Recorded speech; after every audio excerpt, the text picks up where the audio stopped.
Did you know that having sex while dealing with a yeast infection can make things much worse than they already are? It's more than just discomfort. There's a serious risk of prolonging the infection, causing more painful symptoms, and even spreading it to your partner. Whether you're currently struggling with a yeast infection or have experienced one before, you'll want to know how to protect yourself and your partner. Let's dive into everything you need to know about yeast infections and the impact of sex during an outbreak. What is a yeast infection? Yeast infections, medically known as candidiasis, are a type of fungal infection caused by an overgrowth of Candida fungus. Typically, the vagina has a balanced environment of bacteria and yeast, but when that balance tips, yeast can grow out of control, causing the infection. This leads to symptoms like itching, burning, irritation, and abnormal discharge, symptoms no one wants to deal with. You're not alone.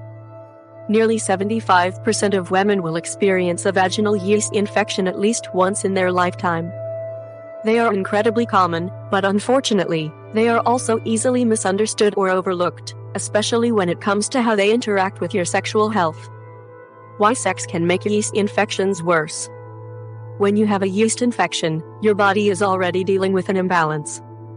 Now imagine adding friction, heat, and moisture to an already irritated area. That's what happens when you have sex while battling a yeast infection. Penetration or any form of sexual activity introduces additional bacteria to an environment that's already struggling to maintain its balance. This not only worsens the symptoms like itching and swelling but could also make the infection last longer than it should. In fact, some yeast infections can even return more severe after having sex during an outbreak. Think of it like trying to heal a scraped knee while continuously bumping into things. It only drags out the recovery and makes the injury more painful. The risk of spreading a yeast infection to your partner. You might think yeast infections are just your problem. Not so fast. Yeast infections can actually be spread to sexual partners, though the likelihood depends on anatomy. For example, if your partner has a penis, about 15% of them may contract a yeast infection after having unprotected sex with someone who has one. This risk increases if your partner has an uncircumcised penis because yeast can thrive under the foreskin.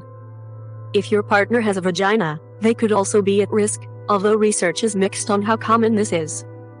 What we do know is that sexual partners can pass yeast infections back and forth, creating an ongoing cycle of infection, definitely not fun for anyone involved.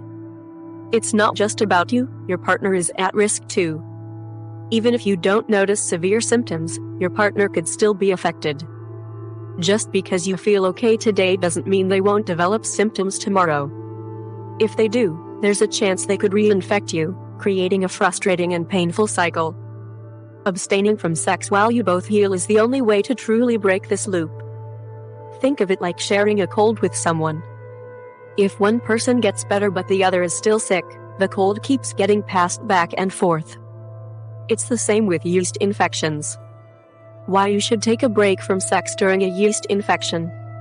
You might be thinking, well, it doesn't seem that bad, maybe we can just power through, but having sex during a yeast infection isn't just uncomfortable, it can make the entire healing process longer and more complicated.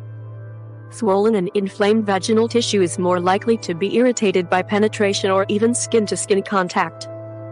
Friction from sex can rub the already sensitive skin raw, making symptoms like itching, burning, and pain worse than before.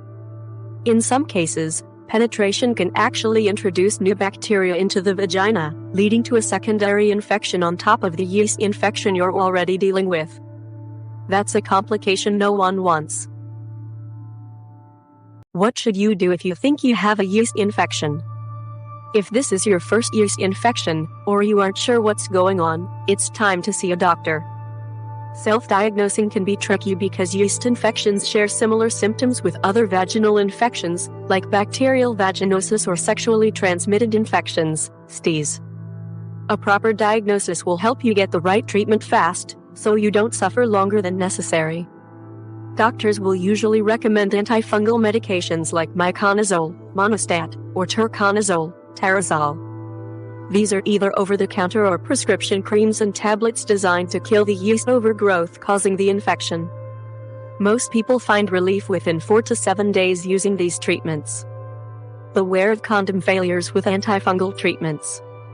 Here's something you might not expect: most antifungal treatments are oil-based, which can weaken latex or polyisoprene condoms. So, if you're relying on condoms to prevent pregnancy or STIs, you could be at risk of failure while using these treatments. This is an important factor to consider, and one that many people don't realize until it's too late. It's crucial to check with your doctor for alternative options, or discuss using other forms of birth control during your treatment. What happens if your yeast infection doesn't go away? Sometimes, yeast infections can be stubborn. If you've tried over-the-counter treatments and the infection keeps coming back or refuses to go away, you need to talk to your doctor. Recurring yeast infections could require more aggressive treatment, such as prescription antifungals or even a longer-term course of medications to keep the infection from coming back. In more serious cases, especially for those who have weakened immune systems or conditions like diabetes, yeast infections can be more frequent and harder to treat. Your healthcare provider will guide you through these more challenging scenarios.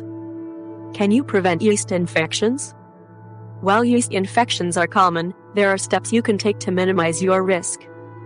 Here are a few quick tips. 1. Wear breathable, cotton underwear. Tight, non-breathable fabrics can trap moisture, creating the perfect environment for yeast to grow. 2. Change out of wet clothes quickly. Sitting in wet swimsuits or sweaty gym clothes is a fast track to yeast infection territory. 3. Avoid overly scented products. Perfume, soaps, douches, and bubble baths can irritate the vaginal area and disrupt its natural balance. 4. Maintain a healthy diet. Some people find that reducing sugar intake can help prevent yeast infections since yeast feeds on sugar. Final thoughts: protect yourself and your partner. Yeast infections aren't just a nuisance, they can complicate your sex life and impact your partner as well. Having sex during an infection can make things worse for you both, leading to longer recovery times, more severe symptoms, and the possibility of passing the infection back and forth. The best course of action is to take a break, get proper treatment, and allow yourself time to heal before jumping back into sexual activity. It's a small price to pay for long-term relief and protection for both you and your partner. By understanding the causes, risks, and proper treatment of yeast infections, you're not only protecting your health but also ensuring a smoother, more comfortable recovery process. So take care of yourself, and when in doubt, always reach out to your doctor for guidance.